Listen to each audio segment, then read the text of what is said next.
西媽今日咧又嚟同大家講下咧，最近去過一個幾特別嘅生日會啦。喺屋企附近呢一個位咧住咗咁耐咧，大部分嘅呢啲小朋友開生日會嘅地方咧，都已經真係去得七七八八噶啦。咁但係咧最近就原來有一間新嘢開咗，而我係完全唔知嘅。咁我哋今次咧仲要一去咧就去咗2次添。第一次嘅時候咧，西媽就有響嗰個嘅 party 嗰度咁啊，又拍咗少少嘅片段啦。咁但係第二次嘅時候咧，因為有一啲其他嘅活動啦，哥哥咁就變咗咧，我自己就係冇去到第二個嘅。咁但係咧呢一個嘅地方，我覺得幾得意嘅。我會覺得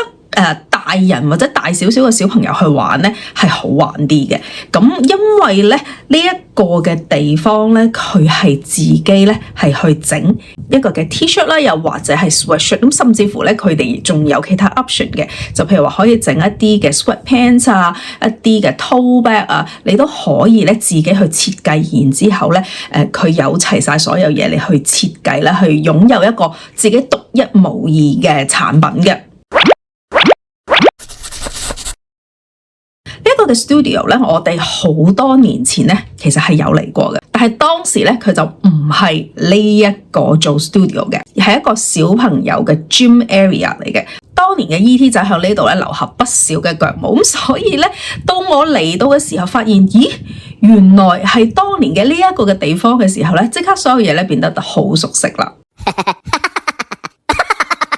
第一次嚟呢一個 studio 咧，係 Lacy 仔一個好嘅朋友嘅生日會嚟嘅。咁佢哋之前咧又嚟過呢度玩過一次啦，然之後覺得好好玩，咁所以咧生日嘅時候咧就決定咗響呢一度辦啦。咁我哋完全係唔知應該要做啲乜嘢咁，但係佢有工作人員啦，咁啊都係一啲我覺得係好有 talent 嘅 artist 嚟嘅。咁就響個 party 嗰度咧，就係去幫啲小朋友啊，同埋教啲小朋友點樣去做佢哋自己特別而又唯一嘅一個 T-shirt 或者係 sweatshirt 嘅。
到個地方都係好大嘅，咁好多時咧佢都係2個 party 咧係一齊舉行嘅，咁但係其實都唔緊要嘅，佢所有嘅嘢咧都係非常之咁間開啦，然之後好大嘅地方，啲小朋友點走都係冇問題嘅。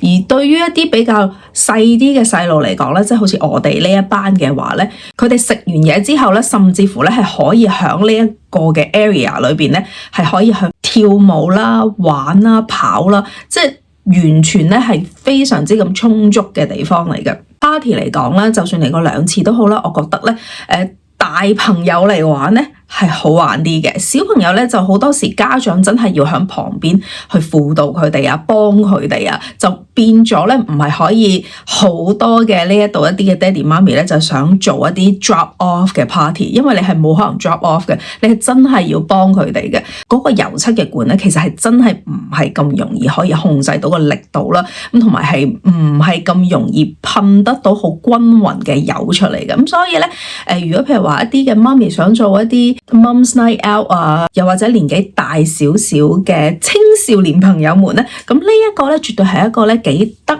意同埋幾特別嘅一個地方去搞生日會嘅。甚至乎你普通話想做一個 gathering， 大家開心下嘅，咁租個場出嚟玩咧，都可以係一個幾好嘅節目嚟。